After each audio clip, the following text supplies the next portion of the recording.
Frédéric Marchand, bonsoir. Bonsoir. Vous êtes délégué général du syndicat UNSA France. Vous êtes enseignement, éducation. Vous êtes arrivé à Tahiti il y a quelques jours. Alors, un mot sur le reportage que vous venez de voir. Notre journaliste parle d'un exploit pour cette institutrice. Est-ce que vous pensez que c'est effectivement le cas ? Ce sont des conditions toutes particulières. C'est des classes, ce qu'on appelle des classes uniques. Alors, il y en a ici en Polynésie et heureusement qu'il y en a parce que, on a besoin que l'école soit aussi présente sur des îles isolées, ou alors sinon c'est qu'on fait le choix différent, mais c'est compliqué vu les distances de ne pas avoir à un moment donné une classe sur ce territoire-là. Donc oui, ce sont des conditions qui ne sont pas faciles. Ça mérite que notre collègue elle soit accompagnée, et en même temps parfois c'est aussi source de travail qui se fait différemment, et l'essentiel de ce qu'on doit viser dans ces cas-là, c'est que les jeunes qui sont concernés, les enfants, les élèves réussissent. Nous allons en reparler dans quelques instants. Je vous propose d'abord de voir l'intégralité de l'hebdo de la semaine, où il est bien évidemment question de la rentrée pour les jeunes universitaires, mais aussi pour de futurs aviateurs. Quelques couacs en ce qui concerne d'autres jeunes élèves, mais d'abord l'angle économique de cette rentrée, mise en image Carmen Doum et Omiti Kimitete.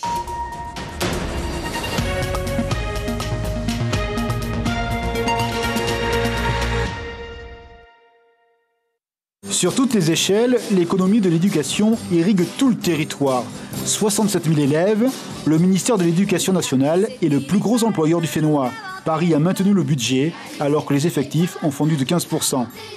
C'est énorme puisque je fais plus de 6 000 payes par mois. Et ces 6 000 payes ne sont pas concentrées sur Tahiti ou Moorea.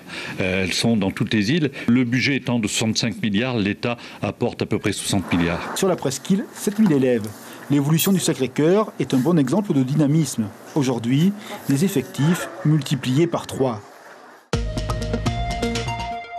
Plus de 600 élèves polynésiens ont besoin d'un ou d'une auxiliaire de vie scolaire, comme ce petit garçon que son père va chercher à l'heure du déjeuner. C'est sûr, c'est vital qu'il ait une AVS.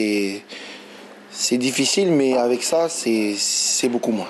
Mais d'autres n'ont pas cette chance. Ce petit garçon myopathe doit être aidé par ses camarades ou son professeur, ce que sa mère trouve parfaitement anormal. Cette personne qui aide Rahi aide aussi 2 autres enfants ici à l'école, donc il n'est pas le seul qui a besoin d'aide comme d'autres écoles. Il y a une commission qui est établie chaque année régulièrement pour les enfants qui ont un besoin d'aide.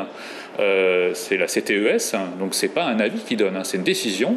Cette décision établit les besoins de chaque enfant dans le cadre scolaire, et ces décisions visiblement ne sont pas suivies de fait. Je comprends que les familles puissent mal le vivre et je l'assume, c'est une difficulté qu'on a et on est en train de travailler pour résoudre avec la ministre ce problème de la manière la plus rapide. Après un parcours de sélection, les contrats d'engagement ont été signés ce matin. Un paraphe pour une vie professionnelle, une trajectoire d'existence. Henri et sa personnalité ont convaincu l'armée de l'air de le recruter. C'est quelqu'un qui est fidèle, qui est constant, qui a été là à l'heure, qui a été ponctuel également et qui est extrêmement motivé, ce qui pour moi est une grande partie d'un dossier. C'est un engagement qu'il a déjà préparé bien longtemps. Maintenant, il est prêt maintenant pour partir. Je suis là pour soutenir mon fils. Ça s'est officialisé et c'est vraiment le début d'une aventure. Cette année, l'UPF accueille près de 2200 élèves, mais dans la réalité, il y a bien d'autres étudiants. Mais il y a encore beaucoup d'autres inscriptions, parce que ensuite il y a les inscriptions à l'ESP, donc tout ce qui est filière d'enseignement, le professorat, etc. Il y a les inscriptions en formation continue. Donc normalement la totalité des étudiants qu'on attend, c'est aux environs de 3200 étudiants. Nouveauté cette rentrée à l'UPF, une licence professionnelle d'e-commerce et une 2e année de préparation aux grandes écoles. Frédéric Marchand, je rappelle que vous êtes secrétaire général de l'UNSA Éducation en métropole. Vous rentrez demain d'ailleurs à Paris. J'imagine qu'une rentrée scolaire ne se mesure pas de la même façon en métropole que sur un territoire grand comme l'Europe. Vous êtes là depuis 3 semaines, vous avez vu beaucoup de choses. Un rapport de la Chambre régionale des comptes parlait en 2014 de 20 ans de retard ici par rapport à la métropole. Est-ce que vous vous en êtes aperçu ? Alors, effectivement, si je me déplace, c'est parce que les perceptions, elles sont pas pareilles quand on est à distance, et j'ai beau avoir des contacts réguliers avec mes militants sur place, que quand on vient directement sur le terrain. Et c'est une démarche qu'on a entrepris sur la métropole, où je me déplace beaucoup, mais aussi je m'étais engagé à faire l'ensemble des territoires d'outre-mer, et je termine par la Polynésie. Donc voilà, donc c'était cette occasion-là. Et effectivement, on mesure des réalités. Alors, le 20 ans de retard, l'évolution exacte, je ne suis pas capable en quelques jours de mesurer où on en est, et ça il faut regarder. D'ailleurs, c'est des éléments importants d'avoir des indicateurs. Les bâtiments, vous les avez constatés. Mais par contre, effectivement, ce que j'ai pu constater, ce qui m'est remonté, c'est la question du bâti scolaire, et en échangeant avec les personnels de direction, avec les agents qui travaillent aussi dans les établissements scolaires, et les collègues enseignants et administratifs, j'ai pu voir ça. C'est un problème qui est récurrent. J'ai fait 21 visites de collèges et lycées, écoles, CJA. Donc j'ai pu réellement percevoir des différences, et on a besoin à un moment donné d'un plan d'investissement. Et on en a parlé, on a eu cet échange avec le vice-recteur et le pays quand on les a rencontrés. Je pense que c'est un élément qui est important pour la Polynésie. Alors, outre ces problèmes de bâti, d'immeubles, il y a aussi des problèmes chez les jeunes enfants. Je vous propose tout de suite de regarder quelques images de la rentrée scolaire à Bora Bora. C'était la semaine dernière. Ce matin, il pleut un peu, mais le lagon est calme et la traversée sans problème. La famille de Nora débarque sur un petit quai. Il reste encore 1 kilomètre à pied jusqu'à l'école Namaha, où le maire en personne accueille chaque enfant. Alors ça, c'est tous les jours, c'est à Bora. Et encore, ces enfants ont de la chance de rentrer chez eux le soir, mais dans les atolls les plus éloignés, ils doivent quitter leurs parents pendant de longs mois. Il y a une véritable rupture entre le primaire et la 6e, à tel point que certaines îles ont mis en place le cycle 3, que vous connaissez, qu'il s'agit d'intégrer en fait la classe de 6e à l'école primaire et la classe de seconde en 3e au collège, pour que les plus jeunes puissent rester un peu plus longtemps dans leur famille. Est-ce qu'il existe d'autres solutions que ce cycle 3 ? Alors, déjà, c'est une expérimentation. Il faudra la regarder, en mesurer ce que ça veut dire. L'évaluer, comme on dit. Mais c'est important. Ça peut être une piste de solution. D'autres solutions sont peut-être déjà, il y a le travail de l'accueil, qui est important, même dans le contexte actuel et dans la situation telle qu'elle est. C'est-à-dire que l'accueil de ces enfants-là qui ont un trajet différent de ceux qui sont directement ou à proximité. Même si j'ai pu remarquer que parfois sur Tahiti, on pouvait être loin aussi.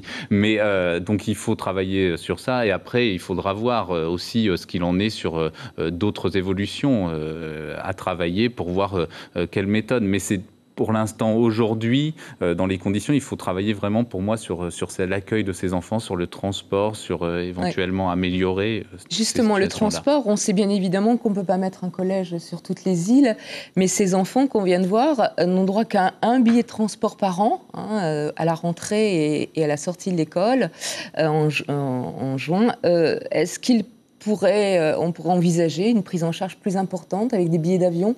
Les parents n'ont pas forcément les moyens de faire rentrer leurs enfants à Noël ou à Pâques. Ça, c'est des situations qui doivent être...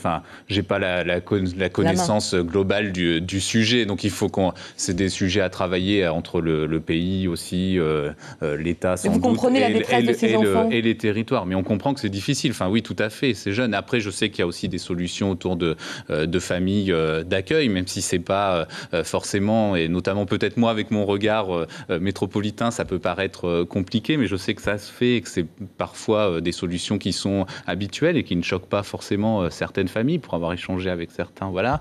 Donc il y a sûrement des évolutions à avoir. On échangeait sur la question de savoir si des évolutions technologiques en cours. Je sais qu'il y a la fibre qui arrive aussi. Voilà. Faudra voir si Marquise, Otouamoutou, le téléenseignement, voilà, comme ça se fait beaucoup au Québec. Ça a été testé à La Réunion également. C'est une des propositions que vous pourriez avancer? Il faut avancer. Il faut regarder dans quelles conditions on le met en place.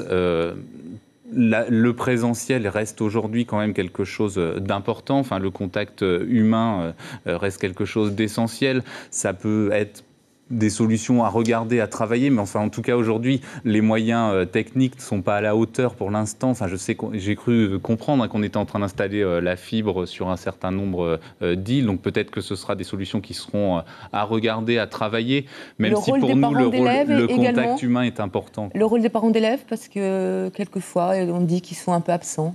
Alors, les parents d'élèves, on a vite tendance, et parfois c'est peut-être nous enseignants qui le faisons, à dire qu'ils sont absents, mais on a souvent tendance à se poser ça dans les situations difficiles. Je crois que les parents, il y a besoin d'un travail entre l'école, les parents, du lien, des échanges et une proximité qui est à travailler. Une dernière question. Lors de la pré-rentrée des enseignants, la ministre de l'Éducation, Christelle Lehartel, le vice-recteur, ont tapé fort en dénonçant le surabsentéisme des enseignants qui serait 2 fois plus important qu'en métropole.